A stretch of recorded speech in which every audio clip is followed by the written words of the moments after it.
Praise the lord. ప్రభు అయిన యేసు క్రీస్తు నామములో మీ అందరికీ మా హోసన్న మినిస్ట్రీస్ తరపున హృదయపూర్వకమైన వందనాలు తెలియపరుస్తున్నాను.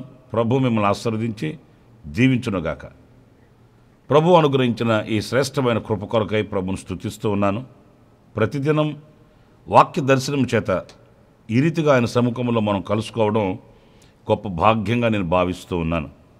సజీవులు సజీవులే కదా నేను స్తుతించున్నది అని వాక్యంలో మనం చదువుతున్నాము.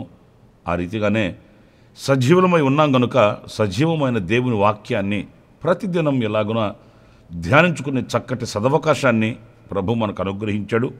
ప్రియులారా, ఇలాంటి చక్కటి సదవకాశాన్ని జారవిడుచుకోకండి.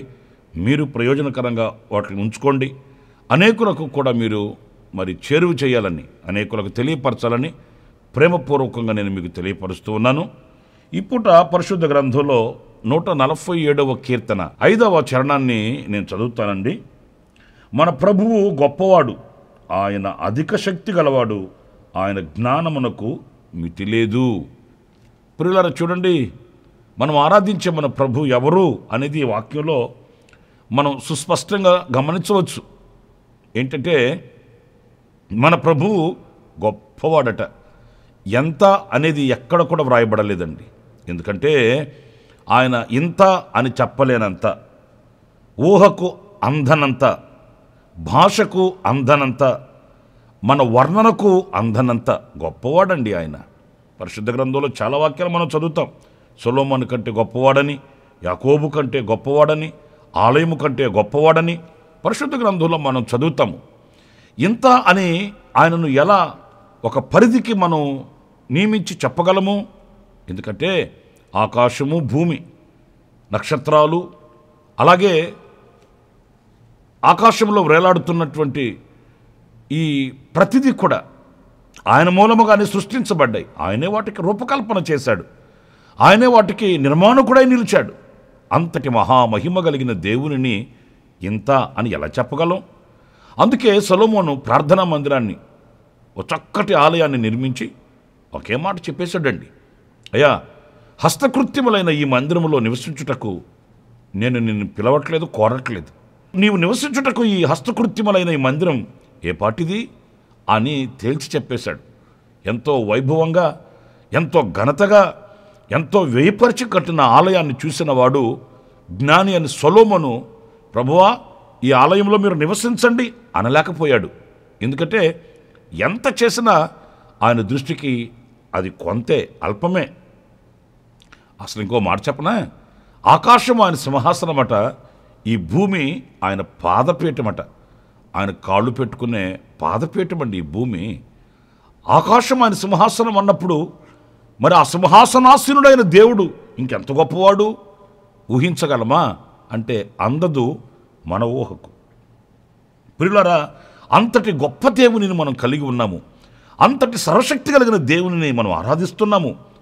ఆ దేవునికే మనం విన్నపించుకుంటున్నాము. ఆ దేవునికే మనం మొరపెట్టుకుంటూ ఆయన సముఖంలో కన్నీళ్లు కారుస్తున్నాము.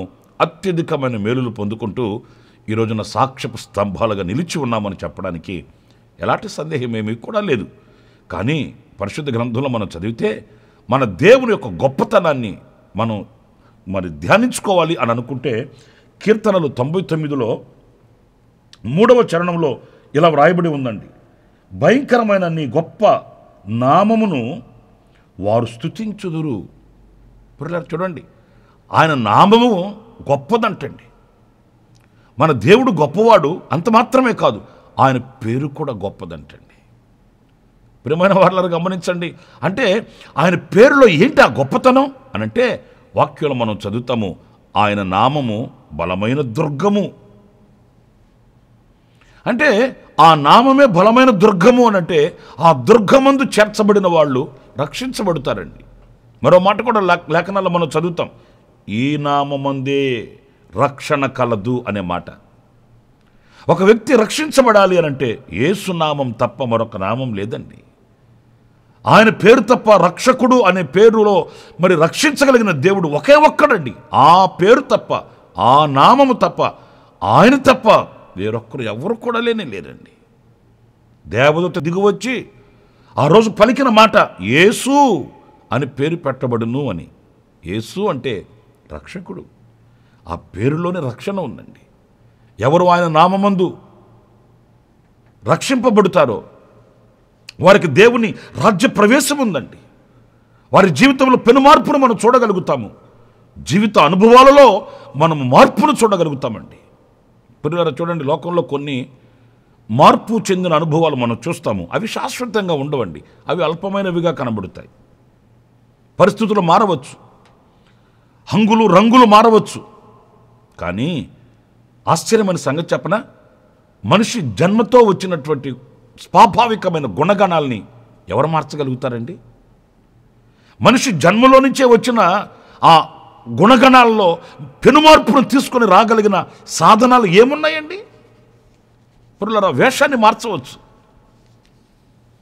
రూపాన్ని మార్చవచ్చు, కానీ గుండెలో ఉద్భవిస్తున్న ఆలోచనలు మార్చగలిగిన వాడెవడు?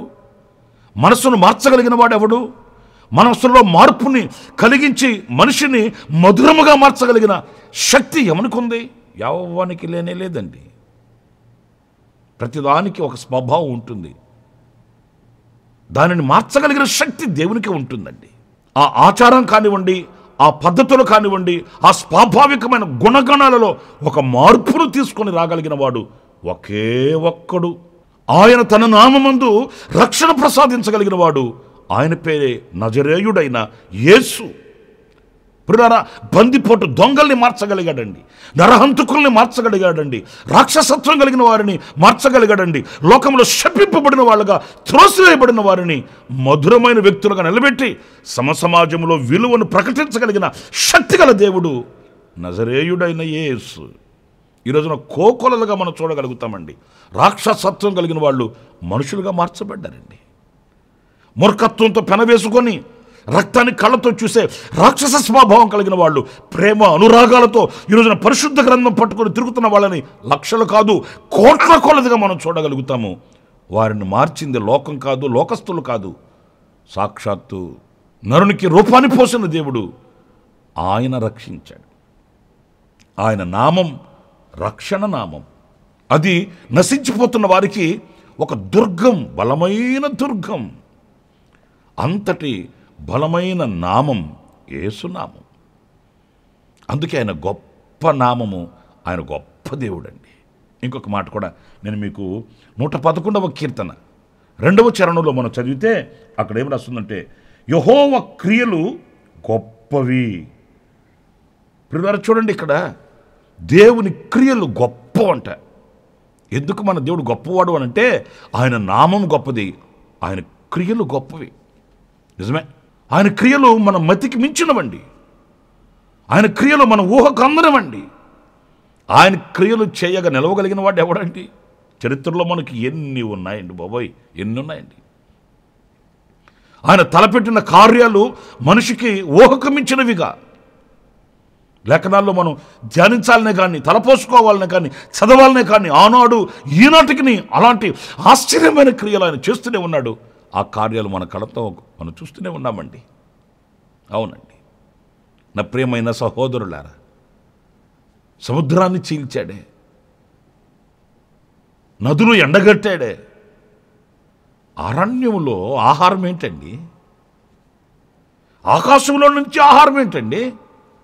ఆహారము అనేది భూమి పంట కదండి, భూమిలో నుంచి పండాలి ఏదైనా కూడాను. ఆకాశంలో నుంచి వచ్చే ఆహారం ఎలా ఉంటుందండి? ఆకాశంలో ఏమైనా పొలాలు ఉన్నాయా, స్థలాలు ఉన్నాయా, ఫ్లాట్లు ఉన్నాయా? ఆయన క్రియలు గొప్పవండి, ఆయన కార్యాలు గొప్పవండి. ఇంకా నేను ఒక మాట చెప్పనా, ఈ విశాలమైన విశ్వంలో, ఈ శూన్యములో ఏ ఆధారం లేకయే ఈ భూమిని అలా నిలబెట్టి ఉన్నాడండి. ఆయన క్రియలను ఎలా వివరించగలమండి? నేను ఒక మాట చెప్తాను, ఇంకొక మాట కూడా. మరి ఇంత పెద్ద భూమిని ఆధారాలు లేకయే అలా నిలబెట్టిన దేవుడు ఈ భూమిలో నివసించుచున్న నిన్ను నన్ను ఆయన ఆధారాలు లేకయే పోషిస్తాడండి. ఆధారాలు లేకయే ఆయన మనల్ని రక్షిస్తాడండి. మనం పోషించబడడానికి, రక్షించబడడానికి, గణపరచబడడానికి, ఉన్నత స్థితిలోనికి రావడానికి ఆధారాలు ఏం అవసరం లేదు. నాకు ఏమి ఆధారం ఉంటే నేను గొప్పవాడిని అవుతాను, నా కులం ఇది, నా గోత్రం ఇది, నా వంశం ఇది, నా చదువు ఇది, ఇలాంటి ఆధారాలు చూసుకుంటాం మనం. కానీ ఆయన ఒక వ్యక్తిని పోషించాలి, నడిపించాలి, రక్షించాలి అనుకుంటే ఆధారాలు అవసరం లేదండి. ఈ భూమిని ఏ ఆధారం చేత నిలబెట్టున్నాడు ఆయన? భూమి కంటే ఎన్నో రెట్లు పరిమాణంలో గొప్పదైన సూర్యుని ఏ ఆధారంతో నిలబెట్టున్నాడు ఆయన? ప్రతిదానికి లోకంలో ఆధారం కావాలి. మనం ఏ పనికి వెళ్ళినా మనకు ఆధారం అడుగుతారు. నువ్వేం చదివేవో అని అడుగుతారు, నీ కులం ఏంటి అని అడుగుతారు, నీ సామర్థ్యం ఏంటి అని అడుగుతారు. కానీ ఏమీ అడగకయే నిన్ను నింగికెత్తగలిగిన శక్తిగల దేవుడు ఒకే ఒక్కడు. ఆయన పేరే నజరేయుడైన యేసు. నా ప్రియమైన దేవుని బిడ్డలారా, ఆయన క్రియలు గొప్పవంటండి. ఆనాడే కాదు, ఈనాడు కూడా నీ జీవితంలో చేస్తాడు ఆయన. మన బ్రతుకుల్లో చేసి నిరూపిస్తాడు ఆయన. ఆయన సజీవుడు, ఆదియు అంతమై ఉన్న దేవుడు, అల్ఫా ఒమేగా ఆయన. ఆయన క్రియలు కొన్ని ఇన్ని అని నేను చెప్పలేనండి, మనం చెప్పలేమండి. ఇదిగో ఈ పరిశుద్ధ గ్రంథం అనే ఈ ధననిధి, ఈ పరిశుద్ధ గ్రంథము అనే వాక్యపు నిధి, ఇది నిధి. నిధి త్రవ్వుచూ ఉన్న కొలది పెరిగే ఒక నిధి. ఆ నిధిని మనం త్రవ్వుకోవాలనే కానీ, ఆస్వాదించవాలనే కానీ ఎన్నో గొప్ప కార్యాలు. చనిపోయిన వారిని పేరు పెట్టి పిలిచాడు. మరణ ఛాయలలో ఉన్న వారిని ఆయన లేవనెత్తాడు. అంతేకాదు ప్రియులారా, పాడి మీద పెట్టబడి మోయబడుతున్న వానిని పేరు పెట్టి పిలిచాడు. సజీవునిగా వానిని నిలబెట్టాడు, చరిత్ర సృష్టించాడు. ఈనాటికి శకపురుషుడై నిలిచిపోయాడు.